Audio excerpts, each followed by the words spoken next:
आज हम लोग अपना चौथा चैप्टर स्टार्ट कर रहे हैं और इस चैप्टर का नाम है प्रोनाउन। और हम लोग पढ़ रहे हैं यूनिट नंबर 02 और जिसके अंदर हम सब्जेक्ट यूनिट या फिर ऑब्जेक्ट यूनिट के विषय में डिटेल में चर्चा कर रहे हैं। तो हम एक स्टेप आज की क्लास में और आगे चलेंगे क्योंकि हमारा नया चैप्टर है और इस चैप्टर में हम सिस्टम को थोड़ा सा और आगे बढ़ाएंगे। सब्जेक्ट यूनिट की कैटेगरी में हमारे 4 जो कंपोनेंट होते हैं उस कंपोनेंट की कैटेगरी में आज एक नया टर्म पढ़ेंगे जिसको हम प्रोनाउन बोलते हैं। सो प्रोनाउन डिटेल में पढ़ने से पहले हम अंडरस्टैंड करते हैं कि प्रोनाउन को कैसे हमने डिवाइड किया है आपको समझाने के लिए, कैसे आप प्रोनाउन को शुरू से शुरू करके आखिरी तक जा सकते हैं। तो प्रोनाउन का पूरा जो चैप्टर है ये चैप्टर नंबर 4 है जिसको हमने 7 लेक्चर में डिवाइड किया है। लेक्चर नंबर 01 में ये जो लेक्चर नंबर 01 होने वाला है ये 10 से 15 मिनट का जो है आपका लेक्चर होगा जिसके अंदर हम प्रोनाउन की डेफिनेशन को समझेंगे और इसके टाइप को समझेंगे। और उसके बाद लेक्चर नंबर जो 2 है उसके अंदर हम इसके टाइप के डिटेल में चलेंगे। जो प्रोनाउन का पूरा चैप्टर है वो टाइप को, इंडिविजुअल टाइप को डिटेल में पढ़ने से कंप्लीट होगा। तो लेक्चर नंबर 02 में हम लोग कवर जो करेंगे प्रोनाउन के, जब हम टाइप अंडरस्टैंड करेंगे तो उसमें हम टर्म देखेंगे। पर्सनल प्रोनाउन जैसी एक चीज़ होती है, फिर पजेसिव प्रोनाउन होता है। तो लेक्चर नंबर 02 में हम इन दोनों प्रोनाउन के टाइप को कवर करेंगे। फिर लेक्चर नंबर 03 में हम रिफ्लेक्सिव एंड एम्पैथेटिक प्रोनाउन को कवर करेंगे और लेक्चर नंबर 04 में हम demonstrative, distributive and reciprocal pronoun को कवर करेंगे। लेक्चर नंबर 05 में रिलेटिव प्रोनाउन को कवर करेंगे। लेक्चर नंबर 05 सबसे ज़्यादा इंपॉर्टेंट होगा, सबसे ज़्यादा डिफिकल्ट लगता है बच्चों को अंडरस्टैंड करने में, लेकिन मैं इसको बहुत आसान बनाऊंगा आपके लिए। लेक्चर नंबर 06 में हम इंटरोगेटिव एंड इंडेफिनिट प्रोनाउन के विषय में डिस्कशन करेंगे डिटेल में। और एक बार अगर हमने पूरा का पूरा प्रोनाउन कवर कर लिया है देन लेक्चर 0 नंबर 7 में नाउन की तरह ही हम पिछले 22-24 साल में पूछे गए सारे के सारे क्वेश्चन कवर करेंगे, साथ में एडिशनल प्रैक्टिस क्वेश्चन भी कवर करेंगे ताकि आपको प्रोनाउन के चैप्टर पे पूरा कमांड हो जाए। एक तो जब हम पढ़ना स्टार्ट करते हैं ना तो हमें कभी पता नहीं चलता कि हम शुरू कहाँ से करें और अंत कहाँ से करें। तो इस सिस्टम को इस तरीके से डिज़ाइन किया गया है कि आपको ये पता हो कि आपको शुरू कहाँ से करना है, आपको अंत कहाँ करना है और किन पार्ट पे आपको ज़्यादा फोकस करके पढ़ाई करना है। तो ये सारा का सारा सिस्टम बिल्ड किया गया है। सो लेक्चर नंबर 01 हम लोग आज की क्लास में स्टार्ट करेंगे और लेक्चर नंबर 01 की बात करें तो इसमें हम सिर्फ डेफिनेशन और टाइप को पढ़ेंगे। आप में बहुत सारे बच्चे ये जानते होंगे कि प्रोनाउन क्या होता है, लेकिन एक बार इसकी डेफिनेशन को दोबारा से अंडरस्टैंड करते हैं। देखो प्रोनाउन होता क्या है, प्रोनाउन ऐसा वर्ड या फिर वर्ड फ्रेज होता है जो नाउन के स्थान पर रखा जाता है या नाउन फ्रेज के स्थान पर रखा जाता है। ये इसका टेक्निकल डेफिनेशन है।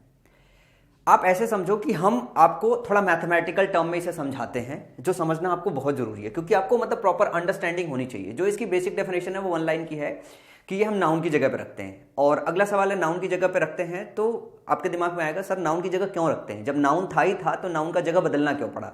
तो नाउन की रिपीटिशन को अवॉइड करते हैं। जब आप किसी भी सेंटेंस में बार बार एक ही शब्द इस्तेमाल करते हो तो सेंटेंस की खूबसूरती थोड़ी कम होती है। तो ग्रामरियन को लगा कि नहीं यार सेंटेंस को और खूबसूरत बनाते हैं, भाषा को और खूबसूरत बनाते हैं, तो उन्होंने ये डिसाइड किया कि हम रिपीटिशन को अवॉइड करेंगे। बार बार अगर कोई चीज़ रिपीट होगी तो हम बार बार उसे रिपीट नहीं करेंगे, हम उसकी जगह दूसरा शब्द इस्तेमाल करेंगे। ये इसके पीछे का जो है पूरा का पूरा सीन है कि नाउन की रिपीटिशन को आप अवॉइड करने के लिए नाउन की जगह पे आप दूसरा शब्द लगाते हो और जिन शब्दों को आप नाउन की जगह पे रखते हो उन शब्दों को हम प्रोनाउन बोलते हैं।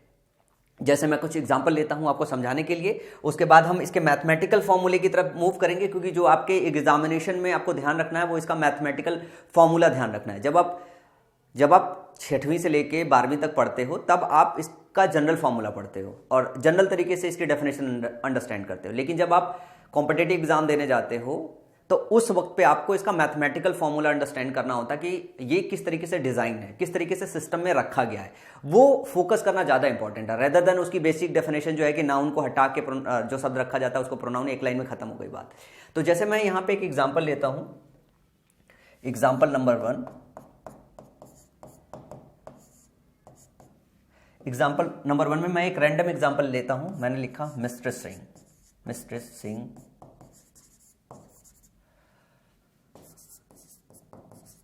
being a good teacher, being a good teacher comma लगाया, she is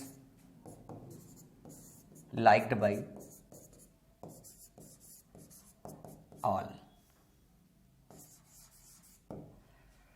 एक और एग्जाम्पल मैं यहां पे लूंगा, एग्जाम्पल नंबर 02। ये एग्जाम्पल नंबर 02 में मैं आपको एक और एग्जाम्पल लेके समझाना चाहूँगा प्रोनाउन को अच्छे से। और एग्जाम्पल नंबर 02 मैंने लेता हूँ old man. Old man looks as if he needs a new cloth. अब इन दोनों सेंटेंसेस को देखिए ध्यान से। सबसे पहले मैं आपका जो फोकस है वो लेके आना चाहूंगा कुछ यहां पे ध्यान से इसको देखिए। Mister Singh being a good teacher she is liked by all. Mister Singh, ये सिंह की पत्नी के लिए इस्तेमाल किया गया है। Mister Singh being a good teacher, एक अच्छी टीचर होने के नाते सबके द्वारा पसंद की जाती है। तो यहां पे ये देखिए कि कौन पसंद किया जाता है, कौन टीचर है और कौन पसंद किया जाता है। मिस्टर सिंह ये अच्छी टीचर है और यही पसंद की जाती है। लेकिन आप यहां पे देखिएगा कि इनके लिए जो हमने इस्तेमाल किया है वो इस्तेमाल किया है सी। अब होता क्या है, इन जनरल हम सी को हटा के मिस्टर सिंह लिख सकते हैं। Mister Singh being a good teacher, mister Singh is liked by all. तो इस रिपीटेशन को अवॉइड करने के लिए नया शब्द यहां पे डाला जाता है और इसी नए शब्द को हम क्या बोलते हैं, यहां पे जो सी है वो है प्रोनाउन। तो सेंटेंस में आपको बहुत सारे ऐसे शब्द देखने को मिलेंगे जो प्रोनाउन का रोल प्ले करते हैं, जो नाउन को हटा के रखे जाते हैं। जैसे एग्जांपल नंबर 2 में old man looks as if he needs a new cloth. अब यहां पे ध्यान से देखिएगा, जो ही है ये ही है क्या, ही जो आया हुआ है वो ओल्ड मैन के लिए आया हुआ है। ओल्ड मैन इस तरीके से देख रहा था जैसे उसे एक नया क्लॉथ चाहिए, तो दोबारा हमने ओल्ड मैन इस्तेमाल करने के बजाय ही का इस्तेमाल किया। अब एक चीज यहां पे अंडरस्टैंड करना है जो पूरे के पूरे प्रोनाउन के चैप्टर में बहुत काम आने वाला है आपका, एक टर्म है एंटीसीडेंट। एंटीसीडेंट और एंटीसीडेंट की स्पेलिंग ये है। ये टर्म बहुत इंपॉर्टेंट है, इस टर्म को ध्यान से याद रखिएगा। एंटीसीडेंट, ये एंटीसीडेंट होता क्या है, एंटीसीडेंट का हिंदी मतलब होता है पूर्वज। आप ऐसे समझो कि ये आएगा नहीं जब तक ये आएगा, क्योंकि ये नाउन का रिप्लेसमेंट है। तो ये जो होता है वो इस प्रोनाउन का एंटीसीडेंट होता है, इस प्रोनाउन का ये एंटीसीडेंट है। तो इस टर्म को आपको जानना बहुत जरूरी है, एंटीसीडेंट है। अगर मैं आपको बोलूं कि यहां पे एंटीसीडेंट क्या है, तो ओल्ड मैन ही का एंटीसीडेंट है। सबसे ज्यादा ये टर्म एंटीसीडेंट आप रिलेटिव प्रोनाउन जो इसका एक टाइप है उसमें देखोगे कि बहुत इस्तेमाल किया जाएगा। हर जगह इस्तेमाल नहीं किया जाएगा, लेकिन ये एंटीसीडेंट इस्तेमाल किया जाएगा। एंटीसीडेंट को आप जनरल भाषा में समझ सकते हो, आम भाषा में समझ सकते हो कि भाई जिसके लिए ये सी या ही या प्रोनाउन या नया शब्द लगाया जाता है, तो वो जो नाउन होता है उसका एंटीसीडेंट होता है। या आप यूं समझ सकते हो नाउन जो है प्रोनाउन का एंटीसीडेंट होता है। और इसको अगर ब्रेक करोगे, जब आप प्रो नाउन लिखते हो तो प्रो प्लस नाउन आता है। आप कुछ लोग इसको ऐसे समझ सकते हो नाउन का प्रो वर्जन है, या आम भाषा में इसे आपको समझना है कि नाउन की रिपीटेशन को अवॉइड करना है। अब हम बात करते हैं इसका मैथमेटिकल फॉर्मूला। अब मैं अंग्रेजी पढ़ाते वक्त मैथमेटिकल टर्म में चल रहा हूं। अब आपको याद है कि हमने क्या बनाई थी, हमने एक सब्जेक्ट यूनिट बनाई थी, याद तो होगा सबको, सब्जेक्ट यूनिट बनाई थी। सब्जेक्ट यूनिट बनाई थी और सब्जेक्ट यूनिट में बेसिक स्ट्रक्चर में हमने पढ़ा था कि ये अप टू 4 कंपोनेंट से मिलकर बना हो सकता है। कितने? अप टू 4 कंपोनेंट से। ये बेसिक है, लर्न कर लोगे तो सब कुछ आराम से आ जाएगा। जिसने नाउन अच्छे से पढ़ रखा है ना, उसको प्रोनाउन मक्खन की तरह समझ में आएगा। जिसने नाउन अच्छे से नहीं पढ़ रखा है तो उसको प्रोनाउन भी समझने में दिक्कत आएगा, वो रट्टा मारेगा। तो आपको रट्टा नहीं मारना है, अंडरस्टैंड करना है। आपको याद होगा सबसे बेसिक क्लास में आपको पढ़ाई गई थी कि जो सब्जेक्ट यूनिट होता है वो अप टू 4 कंपोनेंट से मिलकर बना होता है, कंपोनेंट से मिलकर बना होता है। जिसमें हम सबसे पहले मैंने आपको समझाया था, ये आपका नाउन होगा, या नाउन की जगह आप क्या करोगे, प्रोनाउन लगा सकते हो। इसके अंदर जो दूसरा आ सकता है वो एडजेक्टिव आ सकता है, आर्टिकल आ सकता है, और साथ में चौथा जो टर्म आता है वो आपका एडवर्ब आ सकता है, याद होगा। और मैंने बोला था कि हम लोग सब्जेक्ट यूनिट में सिर्फ ये नाउन, प्रोनाउन, एडजेक्टिव और आर्टिकल पढ़ेंगे। तो अच्छा, मैं अगर बात करूं कि प्रोनाउन का सेंटेंस के अंदर रोल क्या है, प्रोनाउन का सेंटेंस के अंदर रोल और फंक्शन क्या होने वाला है, अगर हम लोग यहां से अंडरस्टैंड करने की कोशिश करें कि जो प्रोनाउन है, प्रोनाउन का जो है यहां पे रोल और फंक्शन की बात करते हैं, रोल और फंक्शन की बात करते हैं। तो रोल और फंक्शन प्रोनाउन का वही होगा जो रोल और फंक्शन नाउन का था। बात समझ में आई? रोल और फंक्शन जो नाउन का था वही रोल और फंक्शन प्रोनाउन का होगा, क्योंकि नाउन को हटा के प्रोनाउन रख रहे हो। प्रोनाउन सिर्फ नाउन का रिप्लेसमेंट है ताकि सेंटेंस की ब्यूटी को बनाए रखा जाए। समझ में आई बात? तो रोल और फंक्शन प्रोनाउन का बदलता नहीं है, रोल और फंक्शन सिर्फ और सिर्फ वही है जो रोल और फंक्शन नाउन का होता है। तो एक बात आपको ध्यान रखना होता है कि रोल और जो फंक्शन है वो सेम एज ए नाउन होता है, सेम एज नाउन होता है। ये बात आपको ध्यान रखनी है। अब जैसे मैं बात करता हूं रोल और फंक्शन नाउन की तरह होता है, तो फिर इसका मतलब है कि नाउन का चैप्टर आपको याद होना चाहिए।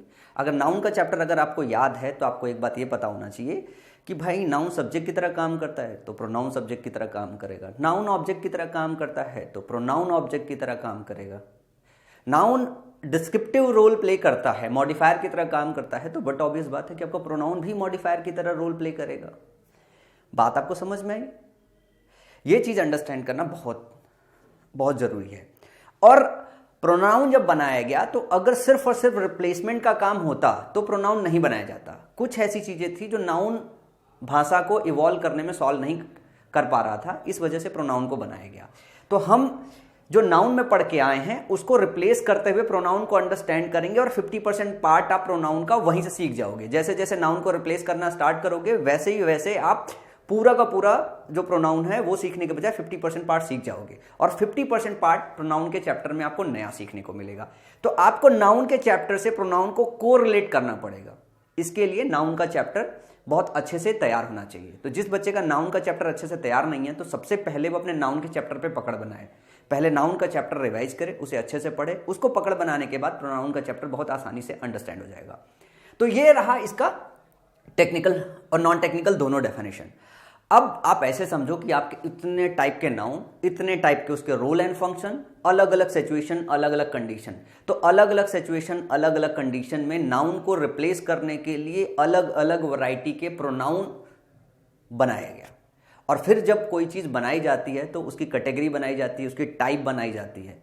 तो अब हम लोग अंडरस्टैंड करते हैं कि किस तरीके से प्रोनाउन को बनाया गया। देखो सबसे पहला मतलब प्रोनाउन को जो टाइप में डिवाइड किया गया वो 10 टाइप में डिवाइड किया गया, जिसमें 2 टाइप जो होता है वो डायरेक्टली रिलेट करता है आपके नाउन से। जैसे अगर मैं बात करूं तो नाउन आपने पढ़ा था सब्जेक्ट की तरह काम करता है, नाउन ऑब्जेक्ट की तरह काम करता है, नाउन पोजेसिव फॉर्म में काम करता है। 3 जो चीज है वो आपको एकदम याद होगा।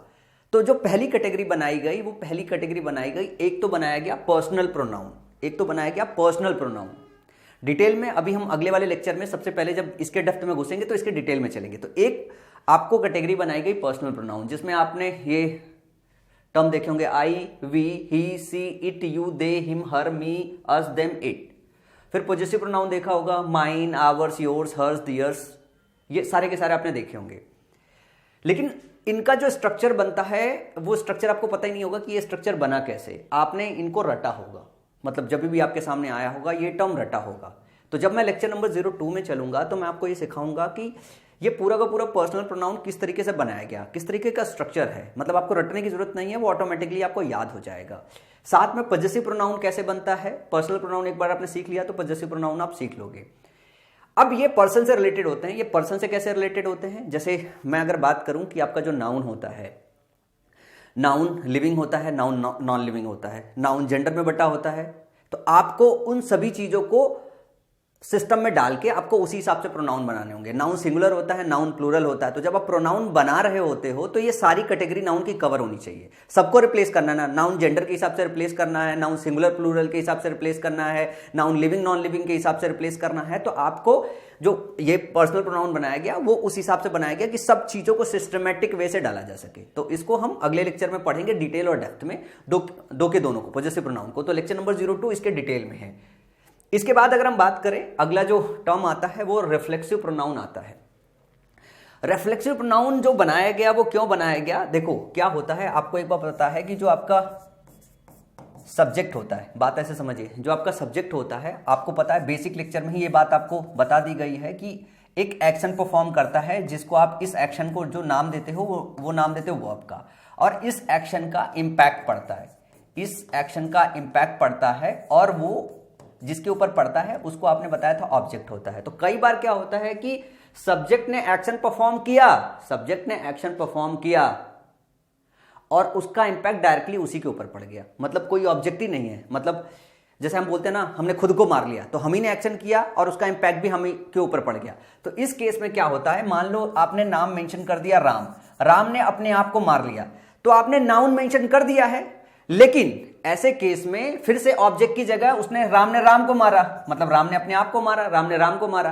तो इस रिपीटेशन को अवॉइड करने के लिए एक्शन को ही रिफ्लेक्ट कर दिया जाता है। मतलब एक ऐसा टर्म कॉइन करके सेंटेंस के अंदर डाला जाता है, एक ऐसा प्रोनाउन डाला जाता है जो एक्शन को रिफ्लेक्ट करता है, जो वापस जाके सब्जेक्ट पे पड़ता है।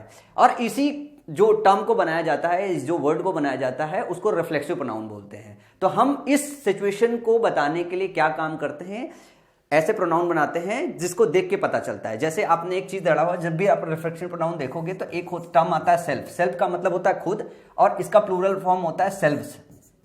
तो ये दो चीजें जोड़ के आपका जो कैटेगरी बनाई जाती है वो रिफ्लेक्सिव प्रोनाउन बना दी जाती है। तो जब आप पर्सनल प्रोनाउन सीख लोगे तो पर्सनल प्रोनाउन जो भी आप बनाते हो उसमें सेल्फ और सेल्फ जोड़ के उसका रिफ्लेक्सिव प्रोनाउन बनाते हो।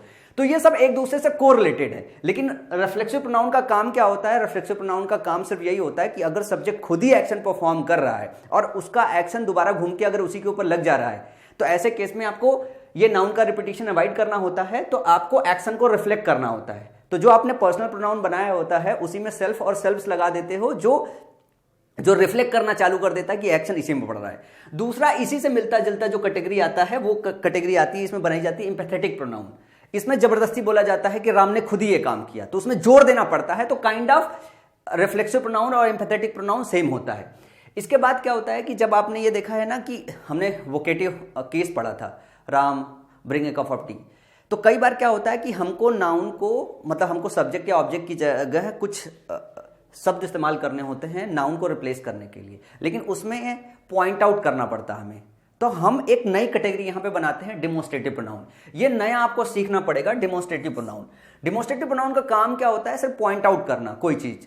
और जैसे दिस हो गया, दैट हो गया, दीज हो गया और दोज हो गया। इसमें चार मेजर जो वर्ड है, this, that, these and those, इन चारों टर्म से रिलेटेड आप पूरा का पूरा डिटेल इस डेमोन्स्ट्रेटिव प्रोनाउन के अंदर पढ़ोगे। तो इस प्रोनाउन को अलग से नया इस चैप्टर में, मतलब अब इसका नाउन से ज्यादा प्रोनाउन में, जैसे मैंने बोला कि 50% पार्ट आप नाउन से कोरिलेट करोगे, 50% पार्ट नया लर्न करोगे। तो डेमोन्स्ट्रेटिव प्रोनाउन लगाया जाता है, बनाया जाता है डेमोन्स्ट्रेट करने के लिए। उसके बाद अगर बात करें इसी तरीके से जैसे आप डेमोन्स्ट्रेट करते हो वैसे आपको डिस्ट्रीब्यूट करने की जरूरत पड़ी, बांटने की जरूरत पड़ी, तो उसके लिए आप एक अलग टाइप बनाते हो। और आइदर, नाइदर, वन और नन, चार शब्द इसमें और बनाए गए जो आपका डिस्ट्रीब्यूट करने का काम करते हैं। तो डिस्ट्रीब्यूटिव प्रोनाउन के अंदर हम इसके विषय में डिटेल में चल के पढ़ेंगे कि इनका रोल और फंक्शन कैसे डिसाइड किया गया, इनका क्या क्या सेंटेंस के अंदर काम है। प्रोनाउन का मतलब है नाउन को रिप्लेस करना। इसके बाद जो है रेसिप्रोकल प्रोनाउन बनाया गया। रेसिप्रोकेट करने के लिए जब म्यूचुअल डिस्कशन होना चालू हुआ तो हमें अलग तरीके से इस सिचुएशन के लिए प्रोनाउन बनाया गया। ईच अदर, वन अदर जैसे ये दो शब्द ऐसे हैं जो हम इनका अध्ययन करते हैं कि हम इनका इस्तेमाल कैसे करते हैं, कैसे हम एक दूसरे के बीच में बातचीत करते हैं कि कैसे ये म्यूचुअली एक दूसरे से रिलेटेड है। इसके बाद मैंने ऑलरेडी चर्चा की, एम्पैथेटिक और reflexive pronoun kind of same है। एक होता है जो अपने आप से होता है, एक होता है जो हम जोड़ देते हैं। जैसे हम ये बोलते हैं कि हमने खुद ही ये काम किया, तो जो प्रोनाउन हम इस्तेमाल करते हैं एज ए रिफ्लेक्सिव प्रोनाउन, वही प्रोनाउन हम इस्तेमाल करते हैं एज ए एम्पैथेटिक प्रोनाउन। और इसके कुछ यूज केसेस हमको अंडरस्टैंड करने होंगे एम्पैथेटिक प्रोनाउन में। इसके बाद अगर हम बात करें, अगला टर्म है रिलेटिव प्रोनाउन। आप इसी में WH फैमिली देखोगे। कुछ ऐसे शब्द होते हैं जिसके स्टार्टिंग में WH वर्ड लगा होता है, और ये WH वर्ड जो है हम इस्तेमाल करते हैं as a relative pronoun. Relative pronoun में होता क्या, बात ऐसे समझो कि एक सेंटेंस ऐसे लिखा जाता है, ठीक है, फिर दूसरा सेंटेंस ऐसा लिखा जाता है, और ये दोनों सेंटेंसेस एक दूसरे से रिलेटेड होते हैं। समझिए बात, ये दोनों सेंटेंसेस एक दूसरे से रिलेटेड होते हैं। और एक बात ये पता होता है कि यहां पे हम एक काम करते हैं, जैसे मान लो इसका जो नाउन है और इसका जो नाउन है, ये दोनों नाउन सेम है। इसका नाउन है, इसका नाउन है, दोनों सेम है। हो सकता है ये नाउन सब्जेक्ट की जगह, हो सकता है ये नाउन ऑब्जेक्ट की जगह हो। तो ये जब दोनों एक दूसरे से रिलेटेड होते हैं तो हम एक काम करते हैं कि हम एक प्रोनाउन बीच में लगा देते हैं जोड़ने के लिए।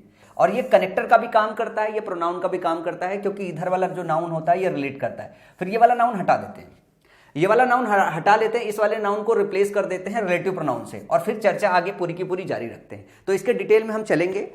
यहाँ पे ब्रीफ इंट्रोडक्शन ले लीजिए। जैसे हु हो गया, हुम हो गया, हुज हो गया, विच हो गया, वाट हो गया, दैट होगा, हु ओवर हो गया, विच एवर हो गया, ठीक है। ये सारे के सारे जो शब्द हैं ये रिलेटिव प्रोनाउन की तरह काम करते हैं और ये हम लोग बहुत डिटेल में पढ़ने वाले हैं लेक्चर नंबर 05 में रिलेटिव प्रोनाउन, और इसका यूज केस आपके एग्जाम में बहुत ज़्यादा रहता है। फिर अगला जो टर्म आता है वो आता है इंट्रोगेटिव प्रोनाउन। इंट्रोगेटिव प्रोनाउन होता क्या है यार, ये क्वेश्चन पूछने के लिए इस्तेमाल किए जाते हैं। जैसे अगर मान लो किसी सेंटेंस में सब्जेक्ट लगा हुआ है तो सब्जेक्ट को हटा के उसको रिप्लेस कर सकते हो। जैसे मैंने बोलूं राम डिड दिस वर्क, तो आपको याद है बहुत सारे टीचर्स आपको पढ़ाते हैं कि सब्जेक्ट अगर पहचानना हो कि सेंटेंस में सब्जेक्ट कौन है तो आप क्वेश्चन पूछ लो, हु डिड दिस वर्क। ये आता कहां से है, ये एक्चुअली यहीं से आता है। अगर मान लो हम नहीं लगाना चाहते हैं राम को, हमने ये कह दिया हु, हमने लगा दिया हु, तो जब भी आपको सेंटेंस के अंदर से सब्जेक्ट को हटाना हो, उसकी जगह प्रोनाउन लगाना हो तो आप हु लगाते हो। समझ में आई बात? जब भी आपको सेंटेंस के अंदर से सब्जेक्ट हटाना हो, उसकी जगह प्रोनाउन लगाना हो तो आपको क्या करना होता है, आपको हु लगाना होता है। इसी तरीके से अगर मैं बात करूं, अगर आपको ऑब्जेक्ट हटाना हो तो व्हाट और हुम का इस्तेमाल करते हो। किसका इस्तेमाल करते हो? अगर ऑब्जेक्ट को रिप्लेस करना हो तो व्हाट और हुम का इस्तेमाल करते हो। तो ऐसे सारे के सारे सिचुएशन में कौन कौन से WH वर्ड इस्तेमाल किए जाते हैं। कई बार क्या होता है, सब्जेक्ट रिप्लेस किया जाता है, कई बार जो है ऑब्जेक्ट रिप्लेस किया जाता है, कई बार और जो है पार्ट ऑफ स्पीच इसमें रिप्लेस किया जाता है WH फैमिली से। तो आप ये देखोगे कि जब जब नाउन रिप्लेस किया जाएगा, सब्जेक्ट की जगह से रिप्लेस किया जाएगा तो हम कौन सा WH वर्ड लगाएंगे, ऑब्जेक्ट की जगह से रिप्लेस किया जाएगा तो हम कौन सा जो है WH वर्ड लगाएंगे। एक तो वो अंडरस्टैंड करना है लेक्चर नंबर 9 में जब हम इंटरोगेटिव प्रोनाउन के अंदर चलेंगे, और दूसरी चीज ये है कि टीचर यही चीज को आपको अलग तरीके से सिखाते हैं कि सेंटेंस के अंदर कैसे आप पता करोगे कि कौन सा सब्जेक्ट है कौन सा ऑब्जेक्ट है। कि हु से क्वेश्चन पूछ लो तो आपको सब्जेक्ट पता चल जाएगा, वो यहीं से आता है यार, यही उसकी बेसिक्स है। क्योंकि सब्जेक्ट को हटा के जैसे ही आप उसको प्रोनाउन से रिप्लेस करते हो तो हु लगाना पड़ता है, ऑब्जेक्ट को जब हटाते हो तो हुम या फिर व्हाट को लगाना पड़ता है। तो ये यहीं सीखते हो, और इसी को टीचर आपको समझाने के लिए नाउन वाले चैप्टर में ही आपको सिखाना चालू कर देते हैं कि कैसे आप डायरेक्ट ऑब्जेक्ट फाइंड करोगे, कैसे आप इनडायरेक्ट ऑब्जेक्ट फाइंड करोगे, कैसे ही आप सब्जेक्ट फाइंड आउट करोगे, वो यहीं से आता है। तो लेक्चर नंबर 9 में जब हम इंटरोगेटिव प्रोनाउन पढ़ेंगे तो उसमें हम इसे अंडरस्टैंड करेंगे। और इंटरोगेटिव प्रोनाउन का काम क्या होता है, इसका काम होता है क्वेश्चन पूछने का। हम जब सब्जेक्ट या ऑब्जेक्ट की जगह से नाउन रिप्लेस कर देते हैं, WH वर्ड लगाते हैं, तो ये क्वेश्चन पूछने का काम करता है। और पूरा का पूरा अध्ययन हम 9वें टाइप में हम इसका पढ़ेंगे, और ये लेक्चर नंबर हमारा 06 होगा। और इसी के अंदर हम पढ़ेंगे अगला इंडेफिनिट प्रोनाउन। कई बार क्या होता है कि हम सेंटेंस बनाते हैं, सेंटेंस में होता क्या है कि हमें पता ही नहीं होता है कि हमारा डूअर कौन है, किस पे इंपैक्ट पड़ रहा है। तो कई बार क्या होता है, जो हमारा नाउन होता है ना वेग होता है, या कई बार हम इन जनरल बात करना चाहते हैं, हम मेंशन ही नहीं करना चाहते कि काम किसने किया, किस पे उसका इंपैक्ट पड़ा। तो जब आपका जनरल सिचुएशन हो या वेग का मतलब होता है पता ही नहीं चले कुछ, तो वेग या जनरल सिचुएशन में आपको कुछ नए प्रोनाउन बनाने पड़े, जिसको हमने बोला इंडेफिनिट प्रोनाउन। जैसे मैं आपको एग्जांपल देता हूं कुछ, ये सारे के सारे टर्म आपने सुन रखे हैं, इनके डिटेल में भी हम चलेंगे। जैसे हमने बोला समवन, हमने बोला समबडी, हमने बोला समथिंग, हमने बोला एनीवन, हमने बोला नो वन, हमने बोला नोबडी। तो ये सारे के सारे क्या है, ये आपके वेग सिचुएशन में। जैसे हमने बोला समवन, किसी ने काम किया, समबडी ने काम किया, समथिंग हो गया, और फिर एनीवन, मतलब यहां कुछ पता तो नहीं चल रहा ना। तो जब सिचुएशन ऐसी वेग हो, जब आपको नाउन को रिप्लेस करना हो प्रोनाउन से, और सिचुएशन वेग हो या फिर इन जनरल हो, तो इस सिचुएशन में हम कुछ प्रोनाउन का इजाद करके उसको हम अपने सेंटेंस के अंदर डालते हैं, और ऐसे प्रोनाउन को हम क्या बोलते हैं, हम बोलते हैं इंडेफिनिट प्रोनाउन। अच्छा, इसमें एक बात ये समझिए कि जो टाइप होता है, जो 10 ये टाइप है, ये 10 टाइप आपको इनके जो टर्म है ना वो अलग अलग से अंडरस्टैंड करने पड़ेंगे, अलग अलग से याद करने पड़ेंगे, क्योंकि ये इनका जो सिंक है आपस में, इनका अलग अलग सिचुएशन में है, तो आपस में रिलेटेड नहीं है। आपस में जब मैं अगर बात करूं तो आपस में तो 2 रिलेटेड है जरूरत से ज़्यादा।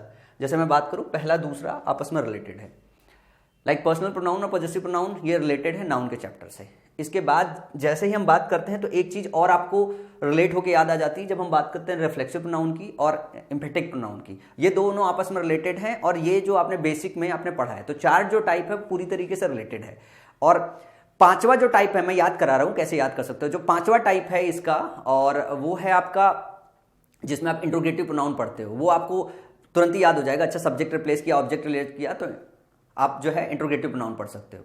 अब इसमें से कुछ चीज़ें आपको, जैसे रिलेटिव प्रोनाउन है, रिलेटिव प्रोनाउन को कैसे याद रख सकते हो? ऐसे याद रख सकते हो कि भाई दो अलग अलग सेंटेंसेस है, उनको दोनों जब ज्वाइन करना हो और एक सेंटेंस के अंदर नाउन प्रोनाउन, दूसरे अंदर सेंटेंस के नाउन प्रोनाउन को रिप्लेस करके अगर हमें कुछ ऐड करके लगाना हो तो हम रिलेटिव प्रोनाउन से काम कर सकते हैं। फिर डेमोस्ट्रेटिव प्रोनाउन आपको याद करना पड़ेगा, डेमोस्ट्रेट करने के सिचुएशन में आपको इस्तेमाल करना होता है। फिर रेसिप्रोकल प्रोनाउन उसी के साथ में आप याद कर लेते हो। तो धीरे धीरे करके आपको जैसे ही चैप्टर में गो थ्रू करोगे आपको सब कुछ याद हो जाएगा। अब इसके बाद जो हमारा लेक्चर नंबर 02 हमने डिज़ाइन किया है वो ये डिज़ाइन किया है कि हम सबसे पहले तो पर्सनल प्रोनाउन और पॉजेसिव प्रोनाउन के डिटेल में चलेंगे। अब जब हम डिटेल में चलेंगे तो पूरा डिटेल में चलेंगे कि इनका फॉर्मेशन कैसे होता है, कितने टाइप के इसमें क्वेश्चंस बनते हैं, किस किस तरीके की चीज़ें इसमें अंडरस्टैंड करनी होती है, इनका सेंटेंस के अंदर रोल और फंक्शन क्या है, इनका यूसेज क्या है, किस तरीके से हम इसका इस्तेमाल करते हैं, किस तरीके से इन पे एरर बनाए जा सकते हैं। तो पूरा का पूरा डिटेल हम लेक्चर नंबर 02 के अंदर करेंगे।